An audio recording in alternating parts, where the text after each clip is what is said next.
Boa noite. Tudo bom? Vamos continuar o estudo da reencarnação. Vamos ver desde o corpo mental até o corpo físico, como que tudo é constituído, que o André Luiz traz para nós. Ainda não vai finalizar o estudo da reencarnação. Termina na semana que vem. Vai ficar faltando um pedacinho que o João vai terminar. Ele quer dar palestra hoje, mas eu tenho um problema profissional com ele, aí nós trocamos. Semana que vem ele vem. Acabou dando certo, porque semana que vem eu ia poder vir mesmo. Vai ter que ser uma outra troca, aquelas coisas acontecem. Sempre põe o site, porque às vezes tem alguém novo. A Vida no Mundo Espiritual, que é o nome da coleção André Luiz. Lá tem todas as palestras, tem o conteúdo, inclusive, porque muitas das aulas eu fui escrevendo ela, depois eu mandei para o meu tio, fiz uma revisão.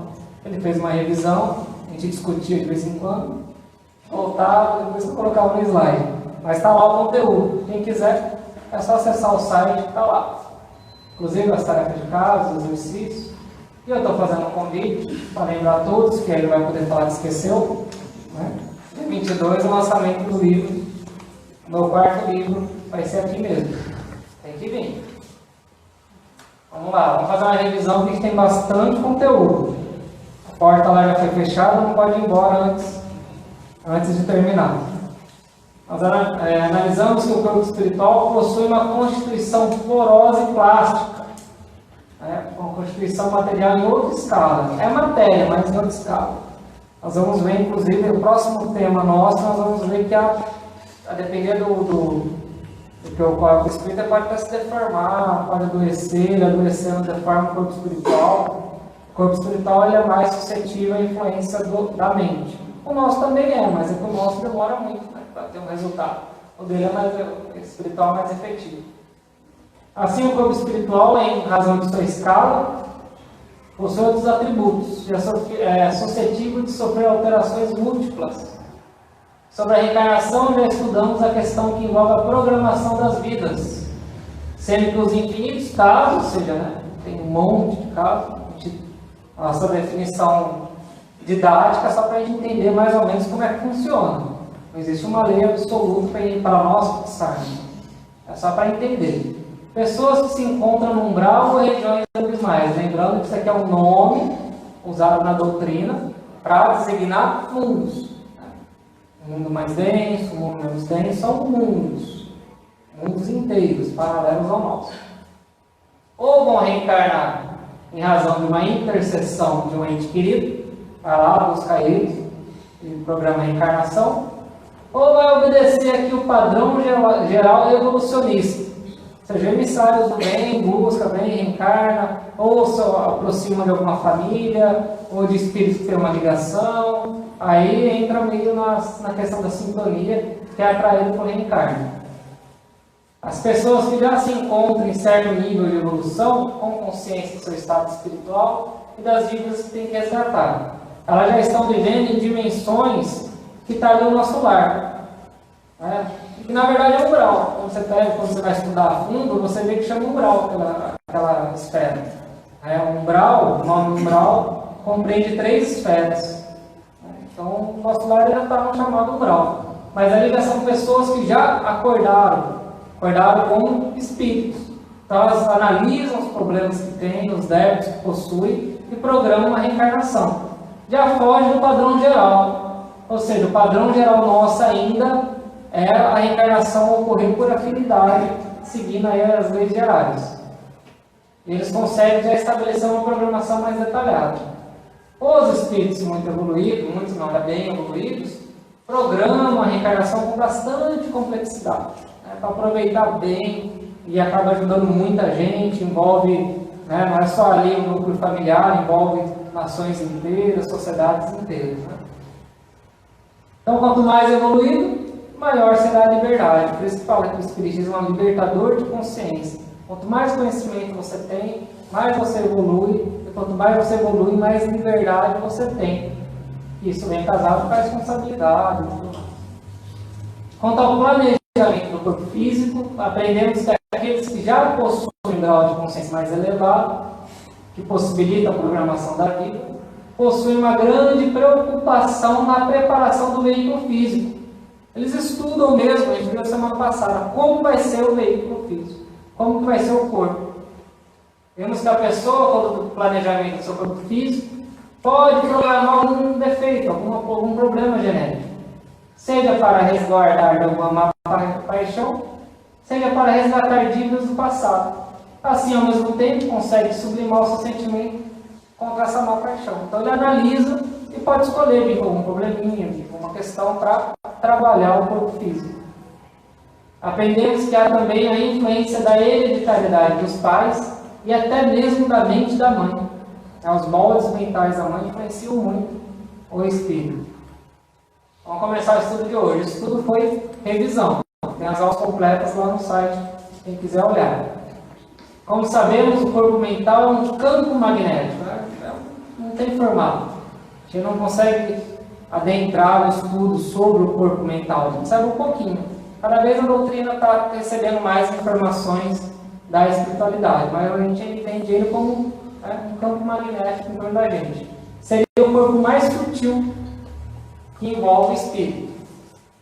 Esse corpo mental, atuando junto à matéria elementar, seja o fio do cósmico universal, edifica o corpo espiritual, que nada mais é do que o corpo usado nas outras dimensões, que genericamente a gente chama de mundo espiritual.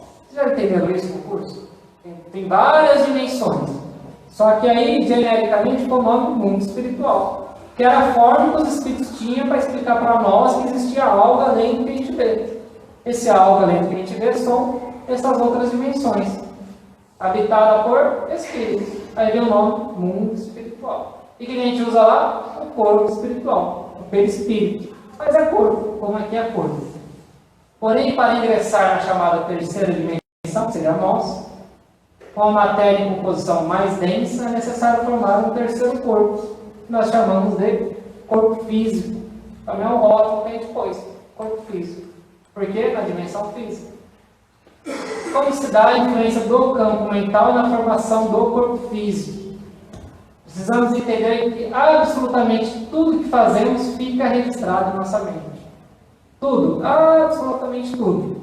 Dessa vida, de todas as outras vidas, físicas e espirituais. Tudo fica armazenado. É dessa forma que a gente evolui. Né? A gente vai evoluindo porque tudo vai ficando armazenado. As experiências, os acertos, os erros, o conhecimento, tudo vai ficando armazenado. Para fácil compreensão, quando praticamos um grave erro em nossa vida, esse registro fica em nossa mente. Fica lá guardadinho, fica guardado, tem que fazer. Nossa mente mantém-se em constante vibração. Assim, o corpo mental possuirá esse registro. E ao formar o corpo espiritual, também possuirá esse registro. Entendeu? Está na mente, aquele registro. Então, quando a mente vai originar o corpo mental. O corpo mental vai ter aquele registro. O corpo mental vai originar o corpo espiritual, que vai ter aquele registro. E vai acontecer com o físico? Vai ter aquele registro. Quando a pessoa planeja a nova vida, considera os registros que existem em seu corpo espiritual, que tem lá na mente. Registro de erros e deficiências morais. E em regra, o que está perto. Vai olhar lá o que está 3.000 anos atrás. A gente vai resgatando aos pouquinhos. A gente já viu que nós vamos ver também em outros livros. Às vezes o espírito não está conseguindo evoluir, está lá no plano espiritual, porque também a gente não lembra de tudo, assim que desencarna, vai lembrando aos pouquinhos. Ele não está conseguindo evoluir, ele faz tratamento lá no plano espiritual para começar a relembrar das outras vidas, com acompanhamento, de forma bem tranquila. A dona Laura, no nosso lar, a Vera conversa com ela, ela explica. Foi permitido a ela acessar os últimos 250 anos. Falaram que não poderia acessar mais, que ela não teria equilíbrio para ver o que ela fez. Né? Só a gente pensar como era a humanidade. Imagina voltando, o que a gente vai ver, o que a gente fez. A gente não tem equilíbrio, não é só que a gente esquece. Isso ocorre no plano espiritual. No caso da pessoa que escolheu vir com a perna defeituosa, é porque ela possui o registro mental de amor próprio excessivo. Ela, numa análise da mente dela, viu isso. E visa algo que possa frear esse desvio mental quando imerso na matéria densa.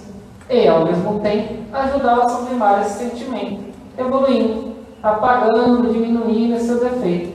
Então, no caso dela, ela programou a deficiência na perna, nós vimos isso semana passada, para tanto resguardar desse vício dela, dessa paixão dela, quanto já trabalhar isso, né, para conseguir evoluir. Então, virou uma prova para o espírito dela. Isso é interessante, por isso que a gente nunca pode julgar ninguém. A gente nunca sabe se o problema que a pessoa tem é resgate ou prova. Você não sabe se ela escolheu passar pela prova. Ela queria aquela dificuldade, seja material, seja física, seja qual for, para justamente trabalhar alguma coisa no espírito dela. O espírito já nesse nível de consciência é o que está no livro do espírito. Sobe a montanha, vê o caminho que tem que percorrer e desce para percorrer. Assim, quando vai encarnar, o planejamento do corpo físico considera o registro existente no corpo espiritual, para que a lei de causa e efeito seja respeitada. E também o espírito procura sua cura, no caso da expiação, ou prova, no caso da evolução. Suportando as mazelas do corpo físico, causadas em boa parte pelos erros passados, a pessoa expurga aquele registro de sua mente, alcançando a redenção e equilíbrio. Você está com aquela cicatriz, aquele machucado. Quando você passa por algo que é chamado de expiação, chamado karma, você tem como entrar em sintonia novamente com a lei divina. Então aquele registro se apaga. Aquele machucado se apaga. E por que isso tem que ser feito aqui? Quando a gente começa a explicar que o mundo espiritual também tem matéria, então o que existe aqui? Porque é uma matéria muito densa, ela nos ajuda, é a forma mais fácil. As nossas mentes ainda são muito frágeis, na escalada evolutiva, nós ainda estamos bem no início, a realidade é essa. Então a nossa mente ainda está bem fraquinha. Não suportamos nem mesmo os erros da atual vida física, quanto remorso a gente pode alimentar de erros que cometemos na atual vida física. Imagina acessar as anteriores. Então você vai reencarnar. O que dirá ter conhecimento de outras vidas e a relação pessoal dessas vidas. Imagina você meu irmão foi que eu matei a facada, ou a irmã enganei ela, ou a esposa traiu, enfim. Quanta coisa ruim que pode ter. Nós teríamos amadurecimento emocional para saber e manter um relacionamento. É difícil a gente perdoar alguém que fez algo aqui, nessa. É tão difícil. Às vezes por besteira, imagina coisas graves de outras vidas. Percebe como é um dispositivo muito inteligente você esquecer do fato. O fato fica armazenado na nossa mente, repercutindo no presente, formando a nossa personalidade. Aí nós esquecemos do fato, possibilitando os reajustes. Na matéria densa, o espírito possui todas as capacidades restringidas. Sua memória imediata e esquecida permanece no subconsciente, que reflete no consciente, formando a personalidade com todas as suas aptidões, qualidades e defeitos, mas sem lembrar dos erros do passado e dos relacionamentos com as pessoas, que a lei divina naturalmente atrairá para o convívio íntimo. E a lei divina é tão perfeita que quando você estuda a fundo André Luiz, você entende que a gente não lembra por falta de capacidade mental. A nossa mente ainda não consegue, não é? É que as duas coisas se casam. Misericórdia divina, inteligência, com a falta de capacidade. A gente ainda não tem capacidade para armazenar. A gente não tem capacidade para se desdobrar. A gente se desdobra todas as noites. Vive no mundo espiritual, quando volta esquece. Não consegue casar as duas mentes, né? As duas realidades. Só um desdobramento consciente. Assim, a reencarnação desse mundo denso surge como uma medicação necessária ao nosso estágio. É o melhor medicamento que a gente tem. Reencarna. A evolução no mundo espiritual é possível. Nós vamos ver casos nas histórias do André Luiz de pessoas que evoluíram lá no mundo espiritual, que cresceram lá. Mas o medicamento para cicatrizar o erro cometido é ainda a reencarnação. E também a reencarnação funciona para o espírito ver o que foi sedimentado realmente no espírito dele. Ele vai esquecer, vai ter um esquecimento temporário, e aí ele vai agir conforme o que ele é. Ou seja, tudo aquela experiência dele refletindo no presente. Então ele pode estudar muito, trabalhar muito espiritual. Mas é aqui que ele vai ver realmente o quanto que ele evoluiu, o quanto que ele cresceu. Enquanto não passamos pela expiação correspondente à falta praticada, nosso inconsciente registra aquele erro. E a cicatriz permanece emitindo vibrações densas que desequilibram o nosso espírito. Ao mesmo tempo, e aqui esse slide traz uma explicação. Temos a consciência divina. Deus plantou lá um chip na gente. A gente sabe a lei divina, está adormecida por causa dos nossos vícios, por causa da materialidade. Não tem ninguém anotando em nenhum lugar. Está na gente. Você pratica um ato, aquilo desequilibra o seu corpo, desequilibra a sua mente. Pelo resgate que você reequilibra. Que nem você pegar um carvão e jogar na pessoa. Quente. Frio não é servir no exemplo. Joga quente. Você machuca a pessoa, mas se machuca. Enquanto você não procurar um medicamento, você vai ficar sempre machucado. E às vezes você se machuca mais do que a pessoa. Ao reencarnarmos e suportarmos as provas correspondentes ao erro, nossa mente permite a total cicatrização dessa falta. Nossa consciência nos perdoa e o registro permanece, porque nada nunca é apagado, mas não mais irradiando, devido à experiência acumulada no espírito, que é a cruz do débito da lei divina. Mas aí, como é formado o corpo físico na concepção? A pessoa, que é o espírito da pessoa é espírito, nós somos espírito, a gente tem que sempre lembrar disso. O espírito da pessoa tal. Não, você vê a pessoa desencarnada, você vê a pessoa no mundo espiritual. O branco desencarnado é o branco, não mudou, a mesma pessoa. A pessoa, no momento da concepção, une-se ao óvulo fecundado e o seu campo mental, automaticamente, em segundos, por meio do magnetismo natural, a gente vai ver o André narrando isso, seleciona os genes necessários para o desenvolvimento do corpo físico. Rapidamente, os genes necessários, aquele material genético que foi disponibilizado para ele, já começa a desenvolver o corpo físico em frações de segundo. Assim, temos que o planejamento do corpo físico é, na verdade, um molde mental feito pelo espírito reencarnante. Já vai ver isso daqui a pouco, a historinha. Você faz lá todo o mapa, tudo, mas você não carrega um papel. Aquilo fica na sua mente. Toda aquela programação do corpo físico fica na mente do reencarnante. E aí que vai conseguir moldar o corpo físico. Percebe? Eles desenvolvem os projetos lá dos corpos físicos. A gente viu, eles dão um papel, um manequim, um monte de coisa. Eles desenvolvem. Hoje tem uma tecnologia muito mais avançada. Mas na hora de reencarnar, está na mente. Está na mente do reencarnante. E além de selecionar os genes relacionados ao planejamento realizado do corpo físico, escolhe também, e naturalmente, os genes ligados à personalidade e ao seu passado, incluindo a inteligência, a memória, inclinações morais e tudo. Porque um dia, e cada vez mais, a ciência vai chegar e vai localizar tudo aos genes da inteligência. Vai localizar. Aos genes da bondade, porque está tudo, né? Tem que formar o corpo físico, então vai ter gente de tudo isso. Mas quem escolheu qual pegar para formar o corpo físico seria o aparelho de manifestação do espírito. Ou espírito, para de reencarnar. E tem os chamados espíritos construtores, que a gente pode imaginar como médicos que ajudam. Nas 3 semanas iniciais, eles trabalham no auxílio para que todo esse procedimento alcance o êxito. Eles auxiliam o espírito, para que os objetivos sejam almejados. Quanto mais evoluída for a pessoa, menor será o auxílio dos espíritos, porque é desnecessário. Quanto mais evoluído é o espírito, menos ajuda a gente precisa. A gente está estudando a reencarnação, depois a gente vai estudar a desencarnação. A gente vai ver que na desencarnação, em regra, os espíritos auxiliam a se desfazer dos laços do corpo físico. Só que nós vamos ver um caso de uma das desencarnantes que faz isso sozinha. Ela se desdobra, sai do corpo físico, vai lá e desfaz os laços.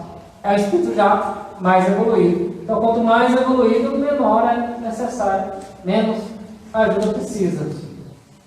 Enquanto a pessoa precisa de ajuda e tem mérito, receberá. Agora vamos ver algumas passagens do livro.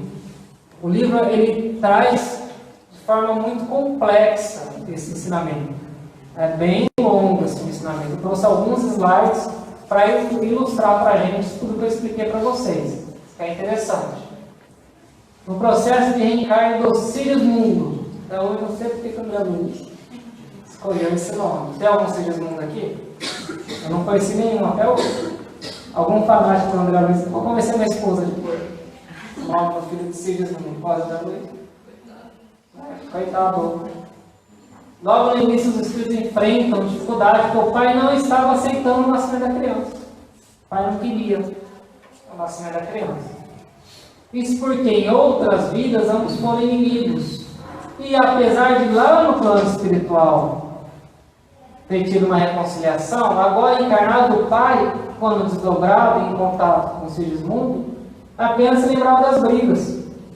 Então eles desencarnaram, tem uma história de vidas já causavam inimizade entre eles, se reconciliaram no mundo espiritual, planejaram a vida física, reencarnou o pai do Sigismundo. Na hora de vir o Sigismundo, quando eles se aproximam, pela história de vida, o pai desperta a memória dele só da briga, não lembra da reconciliação.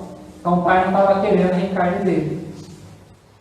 Isso já resulta que podemos entender que a aproximação do espírito começa muito antes da fecundação. Essas reencarnações já planejadas. O espírito se aproxima dos pais e inicia uma ligação profunda, principalmente com a mãe. Começa a visitar antes mesmo. Vai lá, visita a casa. Cuidado com o que está fazendo em casa. Tá lá, então. Eu tenho um menino de 10 anos. Quando eu pegava um ano antes, eu sonhei com ele direitinho como que eu quero. O ano todo. Todas as fases dele. É muito comum. Tem muita gente que sonha mesmo. E quando ele nasceu, eu já conhecia ele. Você vê? Desde que ele nasceu, que eu via ele. Muito bacana. Você vê que eles vão se aproximando. E da mãe é natural essa aproximação maior. André Luiz pergunta por que era necessário convencer o pai a aceitar a criança. Por que simplesmente procederam ao processo de encarnação mesmo sem consentimento do pai? E chegar? A resposta é interessante. Quem chuta aí? Quem já assistiu não pode falar. Vamos, gente, chutar alguma coisa aí. Por que tem que convencer o pai? Porque o homem que manda? Tô brincando. Se não falaram, tem que falar alguma coisa. Para eles fazerem amizade, né? Resgatar. Ah, mas por quê? Põe lá, ele vai, né? Quando nascer, ele vai amar. Por que tem que ir? Vai amar, sim. Vamos ver. É muito interessante a resposta. Cada homem, como cada espírito, é um mundo por si mesmo. E cada mente é como um céu. Dela se originam as forças equilibrantes e restauradoras para os trilhões de células do organismo físico. Mas, quando perturbado, emite raios magnéticos de alto poder destrutivo para as comunidades celulares que a cercam. Então, o pai estava numa fase da vida dele e por causa da briga com o filho ser aceitado, ele intoxicava os genes do caráter, dificultando a ação. Lembra aquela questão de oferecer a matéria-prima para o espírito? A briga dele e a fase que ele estava, o estava numa fase muito ruim, estava muito preso, muito materialista, e por causa disso também só despertava coisa ruim. O material genético que ele oferecia para o Sigismundo era ruim. Então iria dificultar muito o trabalho de formação do corpo físico, além de tudo. E aí entra, e cada vez que a gente estuda mais, a gente vê a importância da mente, né? À toa que a gente tem essa tarefa no final da aula. A gente tem que ter uma mente saudável, porque a nossa mente organiza e dirige todas as células do nosso corpo. Todas. Então, assim como ela ajuda a equilibrar, ela ajuda a destruir. Muitas das nossas doenças nós trazemos, mas temos muitas outras que desenvolvemos nesta vida por hábitos mentais desta vida. A gente tem que ter sempre isso em mente. Após alguns encontros durante o sono físico dos pais, em desdobramento, desdobravam os pais, conversavam, fizeram uma terapia em grupo. Desdobravam o pai, conversavam, né? Foi mostrando o pai dele. Eles voltaram a se reconciliar e viabilizando o perfeito processo de reencarne. É muito comum, os espíritos socorrem muito, nós vamos ver nas outras histórias, ao longo do curso, eles socorrem muito na hora do sono. Desdobra, conversa, orienta, ajuda. Quem tem o desdobramento consciente, relembra de forma mais fácil. Quem não tem, aquilo vai nascendo como intuição, vai nascendo como uma orientação que a pessoa tem. Passados alguns dias, aproximadamente uma semana, eles voltaram para acompanhar o processo de imersão na matéria. Chegando lá, André Luiz verificou que havia forte ligação vibracional entre Sigismundo e os pais. Eu somente o explico. Ele percebeu que já havia, nem tinha começado ainda, mas já havia uma ligação forte, uma sintonia muito forte entre eles. Desde muito, e particularmente desde a semana passada, está em processo de ligação fluídica direta com os futuros pais. À medida que se intensifica a semelhante aproximação, ele vai perdendo os pontos de contato do veículo que consolidou em nossa esfera, através de assimilação dos elementos do nosso plano, então lá no mundo espiritual. Semelhante operação é necessária, ou seja, perder isso daí, para que o organismo perispiritual possa retomar a plasticidade que lhe é característica. E no estágio em que ele se encontra, o serviço impõe sofrimento. A gente vai perceber que é praticamente um desencarne no mundo espiritual. Vamos tirar esse nome, uma morte no mundo espiritual. Você sofre uma morte lá para renascer aqui. O corpo espiritual ele vai assumindo lá realmente a característica de veículo físico lá. E eles trabalham, estudam, não tem como lá. Quando vai reencarnar, o corpo espiritual tem que perder muitos dos fluidos de lá para retomar essa característica que tem nesse momento nosso agora, de muita plasticidade. O corpo espiritual, na fase que nós estamos, nesse momento, ele é muito plástico, ainda mais plástico, ligando o espírito ao corpo físico. Mas o organismo perispíritico de Sigismundo não é o mesmo que ele trouxe da próstata ao desencarnar pela última vez? E a ideia? É o mesmo? Ou mudou alguma coisa? Vocês estão com sono, vocês estão com dúvida. Vocês falam muito mais que isso. Sim, tem a mesma identidade essencial. Todavia, com o curso do tempo, em vista de nova alimentação, para informação, de novos hábitos em meio muito diverso, está falando onde? Mundo espiritual. Incorporou determinados elementos dos nossos ciclos de vida. Vida, viu quem morre? Vida, lá a vida é muito mais intensa do que aqui. Aqui é pálido o reflexo de lá. Então ele vivendo lá, ele vai incorporando os elementos de lá, dos quais é necessário se desfaça a fim de poder penetrar com êxito na corrente da vida carnal, que é a nossa. Então o corpo espiritual tem que sofrer um desgaste lá. Notamos aqui uma importante diferenciação. O corpo espiritual, após o falecimento e a volta à dimensão que chamamos de mundo espiritual, diante da vivência em outro plano de existência, assimila os outros elementos que o tornam mais adequado para aquele plano de existência.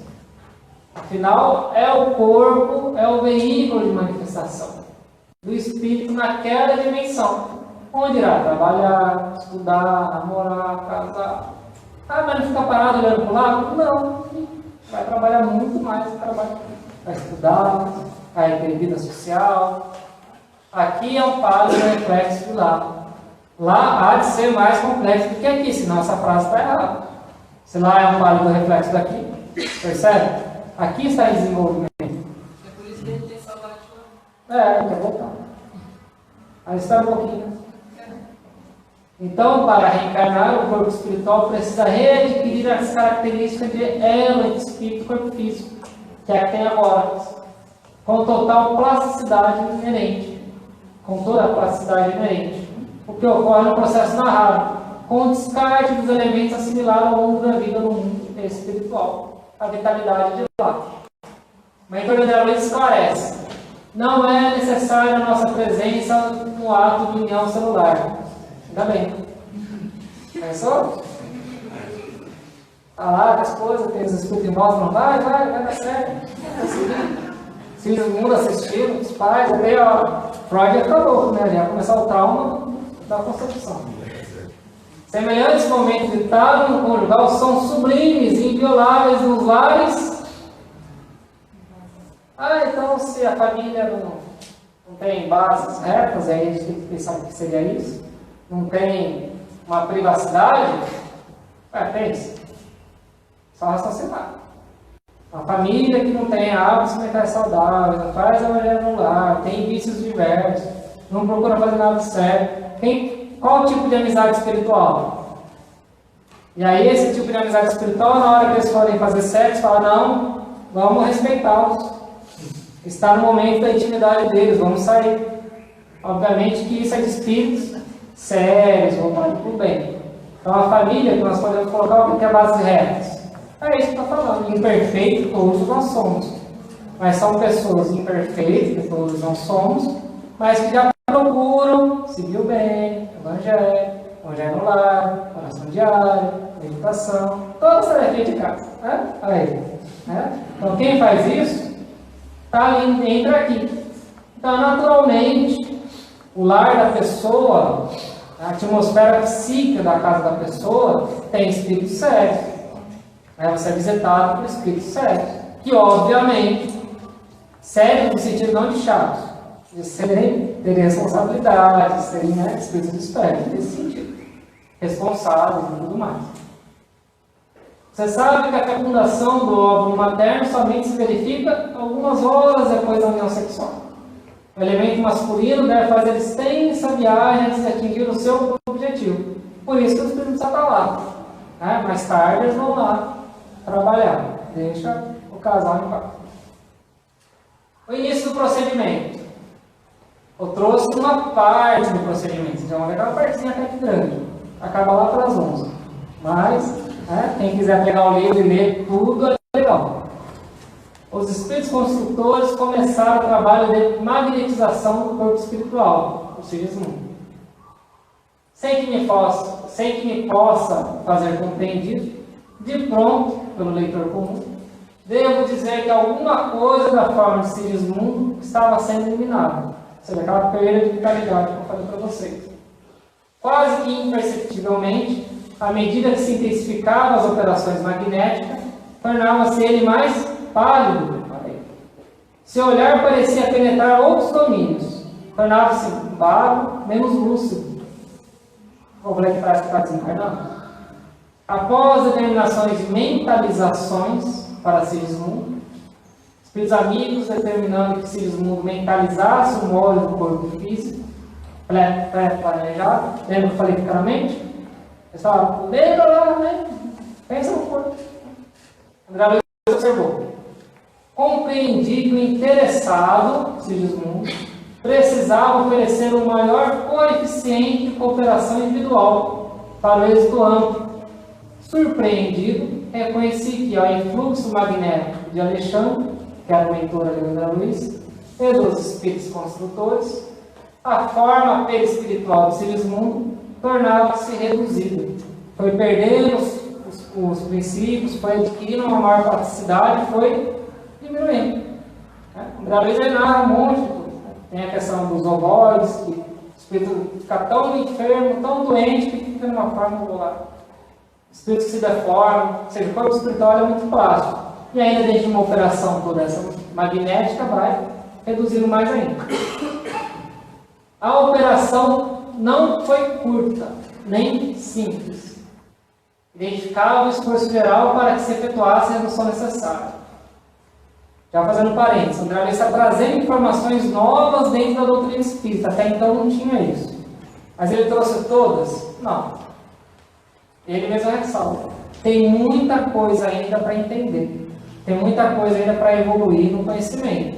Ele já traz muito conhecimento. A gente não tinha nada disso antes. Mas ainda tem muita coisa. Você vê que aqui ele deu um corte. Ele não contou exatamente como foi feito. Sigismundo parecia cada vez menos consciente. Não nos fixava com a mesma lucidez. e suas respostas às nossas perguntas afetuosas não se relevavam completas, ele foi perdendo a consciência. Por fim, com grande assombro meu, verifiquei que a forma de nosso amigo assemelhava-se a de uma criança.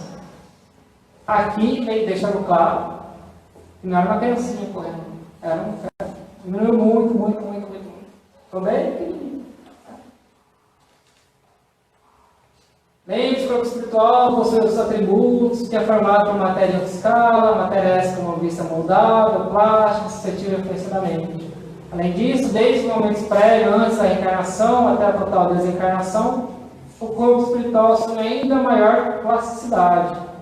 Eis que deixa de ser o veículo utilizado lá. Só uma ressalva para te lembrar.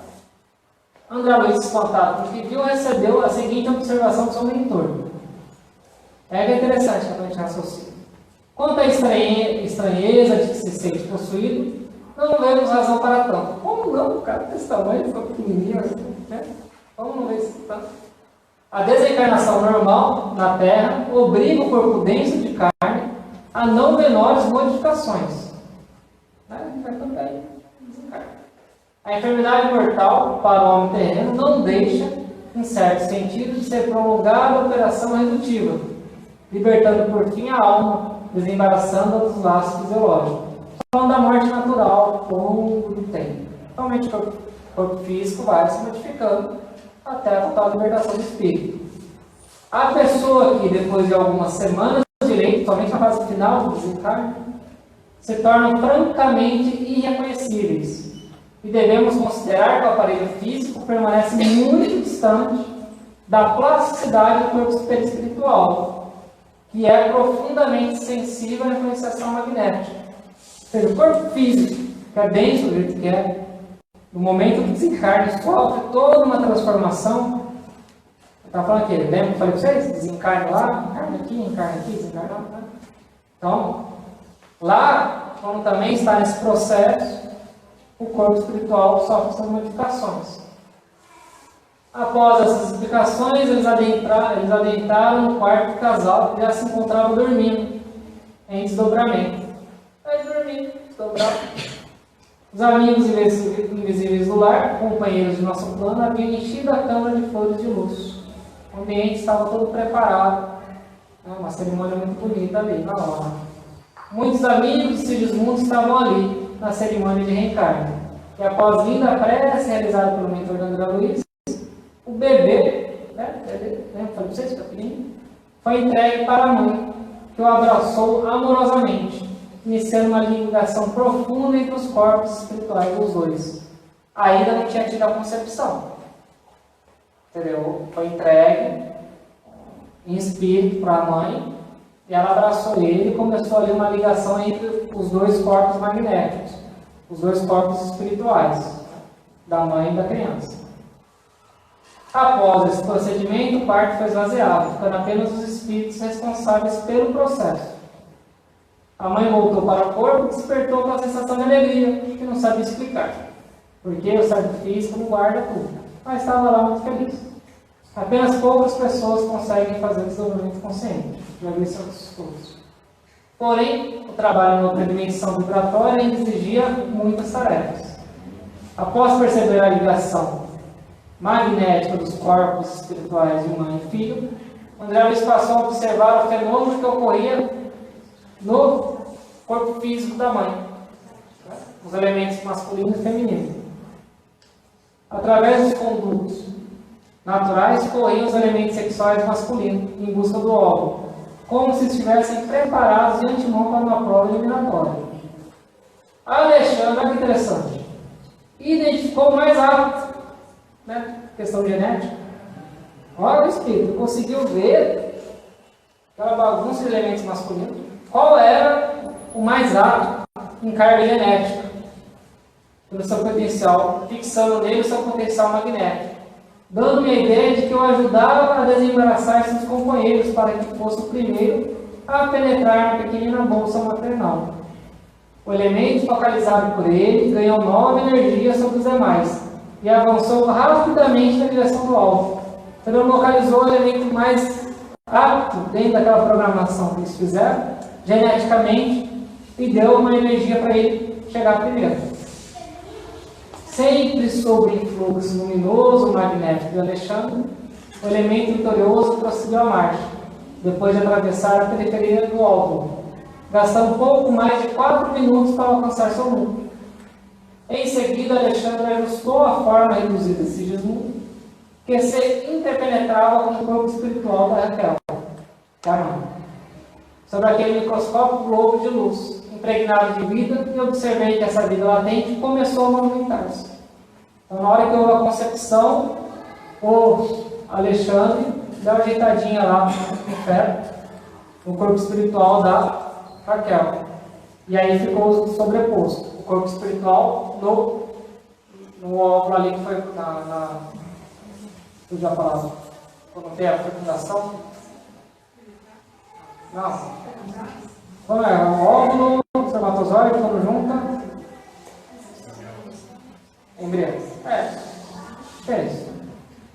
E após esse procedimento, o mentor da lei explicou: o organismo maternal fornecerá todo alimento para a organização básica do aparelho físico, enquanto a forma reduzida de Sigismundo, pelo espírito dele, como vigoroso modelo, atuará como imã entre limares de ferro, dando forma consciente à sua futura manifestação no cenário da próstata.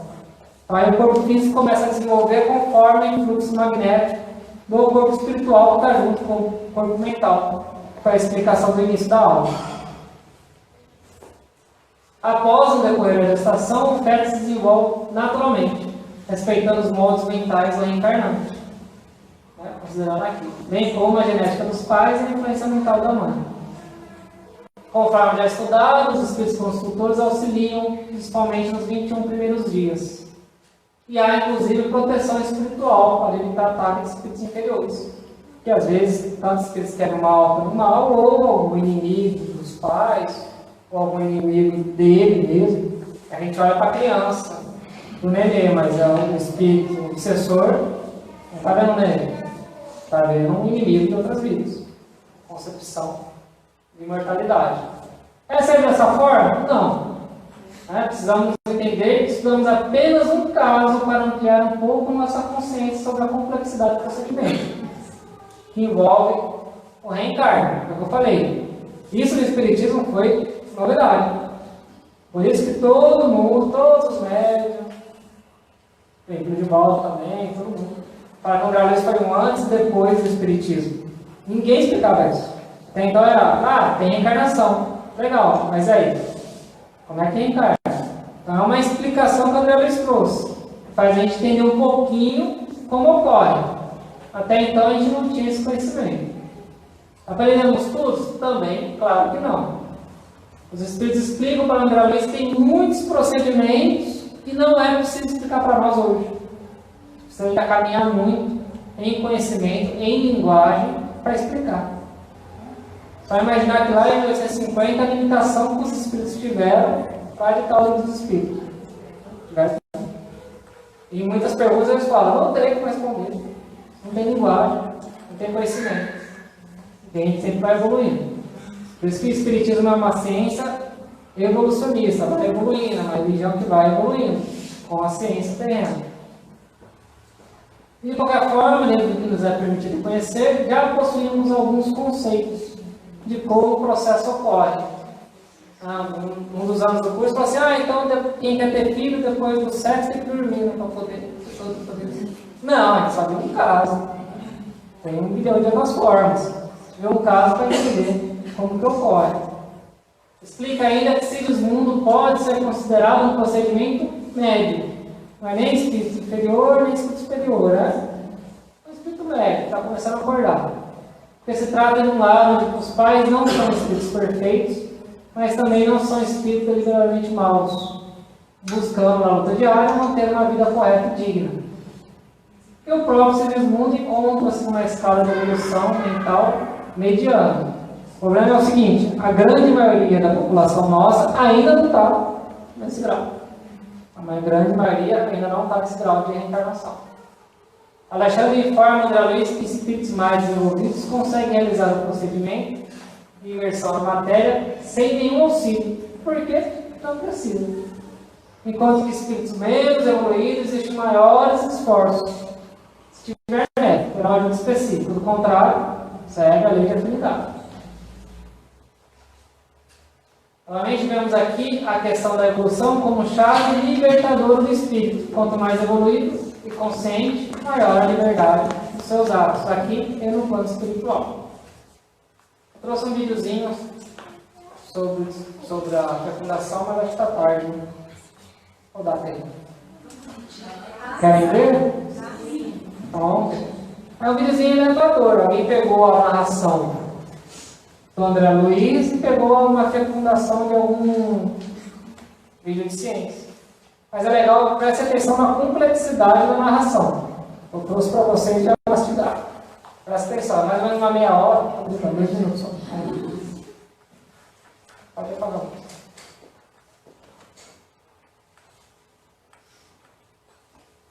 Auxiliado pelo concurso magnético do mentor querençoso, passei a observar as minúcias do fenômeno da fecundação. Através dos condutos naturais, corriam os elementos sexuais masculinos em busca do óvulo, como se estivessem preparados de antemão para uma prova eliminatória, em corrida de 3 milímetros aproximadamente por minuto. Surpreendido, reconheci que o número deles se contava por milhões, que seguiam em massa para a frente em impulso instintivo na sagrada competição. No silêncio sublime daqueles minutos, compreendi que Alexandre, em vista de ser o missionário mais elevado do grupo de operação de auxílio, dirigia os serviços graves da ligação primordial. Segundo depreendi, ele podia ver as disposições cromossômicas de todos os princípios masculinos em movimento, depois de haver observado atentamente o futuro óvulo materno, prescindindo ao trabalho prévio de determinação do sexo do corpo a organizar-se. Após acompanhar profundamente absorto no serviço a marcha dos minúsculos competidores que constituíam a substância fecundante, identificou o mais rápido, fixando nele o seu potencial magnético, dando-lhe a ideia de que o ajudava a desembaraçar-se dos companheiros para que fosse o primeiro a penetrar a pequenina bolsa maternal. O elemento focalizado por ele ganhou uma nova energia sobre os demais e avançou rapidamente na direção do alvo. A célula feminina que, em face do microscópico projetil espermático, se assemelhava a um pequeno mundo arredondado de açúcar, amido e proteínas, aguardando o raio vitalizante, sofreu a dilaceração da cutícula à maneira de pequenina embarcação torpedeada e enrijeceu-se de modo singular, cerrando os poros tenuíssimos, como se estivesse disposta a recolher-se às profundezas de si mesma, a fim de receber face a face o esperado visitante e impedindo a intromissão de qualquer outro dos competidores que haviam perdido a primeira posição na grande prova. Sempre sob o influxo luminoso magnético de Alexandre, o elemento vitorioso prosseguiu a marcha, depois de atravessar a periferia do óvulo, gastando um pouco mais de 4 minutos para alcançar o seu núcleo. Ambas as forças, masculina e feminina, formavam agora uma só, convertendo-se ao meu olhar em tenuíssimo foco de luz. O meu orientador, absolutamente entregue ao seu trabalho, tomou a pequenina forma com a destra, mantendo-se no serviço de divisão da cromatina, cujas particularidades são ainda inacessíveis à minha compreensão, conservando a atitude do cirurgião seguro de si na técnica operatória. Em seguida, Alexandre ajustou a forma reduzida de Segismundo, que se interpenetrava com o organismo perispilítico de Raquel sobre aquele microscópico globo de luz impregnado de vida, e observei que essa vida latente começou a movimentar-se. Havia decorrido precisamente um quarto de hora, a contar do instante em que o elemento ativo ganhara o núcleo do óvulo passivo. Eu vi como a relação ela é complexa. Trouxe para vocês bem mastigado, porque quando você começa a ler, ela é, imagina, para quem é da área da medicina, é bem interessante, para quem não é bem pesado. Mas dá para a gente ter uma boa noção. Alguma dúvida? No caso de aborto, por exemplo, Essa pergunta, o aborto é bem complexa, mas qual que é a pergunta?